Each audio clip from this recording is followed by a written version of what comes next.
Welcome to The Explainer. Today, we're jumping into a masterwork of satire from HARISHANKAR Parsai's Nithkeleki Diary. We're going to deconstruct the timeless and, let's be honest, often hilarious art and system of the political flatterer. Right off the bat, Parsai just pulls you in with this incredible, almost dangerous hook. I mean, he's framing flattery on a cosmic scale. It's not just a clever line. He's telling us that this game of loyalty and praise is literally as old as heaven and hell. All right, so here's our game plan. First, we're going to define our main character. Then, we'll map out the whole world they live in. After that, we follow a masterclass in manipulation, the Delhi trip. We'll see the fake reality they build, and finally, we'll uncover their secret to immortality. Okay, first things first. Let's get right to the heart of Parsai's satire and figure out who exactly is this central character, the Chamcha. The word itself, chamcha, is just perfect, isn't it? It literally means spoon. It so beautifully captures this idea of a tool, something someone else uses to get what they want.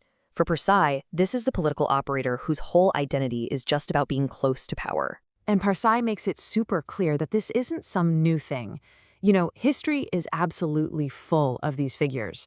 We're talking British politics, American presidents. The dynamic is universal. Power just seems to attract these satellites, these spoons that orbit and serve. But here's the thing, a sycophant never really works alone. Parsai shows us it's not just one person flattering a leader, it's a whole ecosystem, a whole world with its own rigid pecking order, its own rules, and its own reasons for being. And get this, in a classic Parsai move, he actually puts a number on it. He guesses there were about 5,000 main sycophants running around in Indian politics at the time. He's painting a picture of a whole industry, an entire parasitic economy built on nothing but flattery. And you better believe this industry has a strict chain of command. You've got the leader at the top, of course. Then comes the main sycophant, the den chamcha, the main spoon. And under them, you have the local sub-spoons, the upchamche. If you're at the bottom and you want a favor, you can't just go to the leader. No way. You've got to go up the chain. So what's driving this whole machine? Well, Parsai says it's this really potent mix of human impulses. It's not just about money. It's an inferiority complex that's desperate for a pat on the back from someone powerful, a desire to just freeload off the system. And yeah, there's even this weird, twisted kind of loyalty that holds the whole thing together. Okay, now for the main event, the sycophant's journey to Delhi. And trust me, this isn't just a trip. It's a masterclass in how to fake importance and cash in on the idea of being close to power. The whole performance starts way before the train even leaves the station.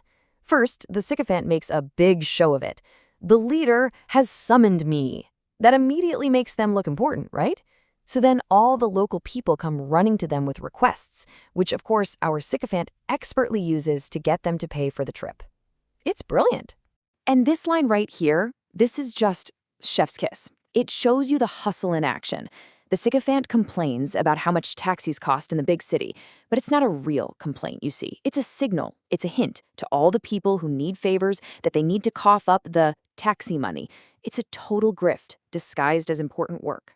So once they're in Delhi, we see the sycophant's true and honestly most dangerous purpose. Their job is to control what the leader sees and hears, to build a bubble around them and basically become their entire reality. When Parsai describes it, you can almost feel the walls closing in. The sycophant is just always there. They never stop talking, following the leader everywhere, whispering local gossip, rumors about rivals, and of course, tons of praise for themselves. The goal is simple: be the only voice the leader ever hears. And this is what creates this massive, dangerous gap. The leader, stuck inside the bubble, starts to believe that this little world of flattery is the real world. They think everything's great because that's all they hear. But outside, in political reality, that warped view is exactly what's going to sink their career. To really see how this works, Parsai gives us this perfect, absurd little scene. So a servant brings tea, and the sycophants just explodes.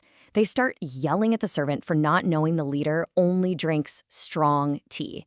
It's this huge public performance of loyalty and how well they know the leader.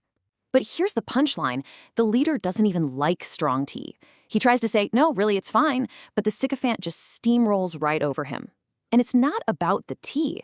It's about showing everyone, the family, the staff, anyone watching, look how close I am to the leader, look how much control I have. So you have to ask, right? Why on earth does the leader put up with all this nonsense?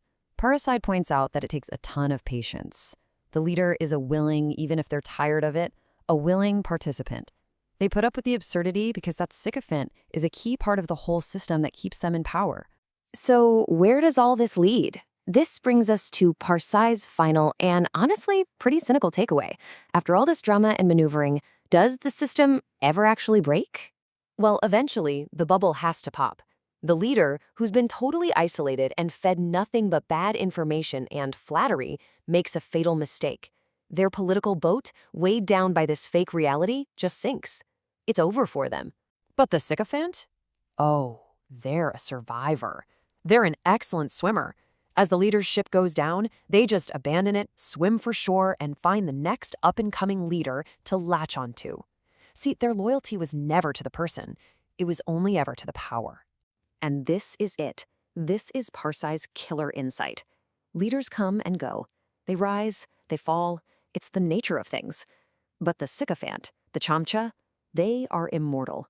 The role, the system itself, it just keeps going, always finding a new host.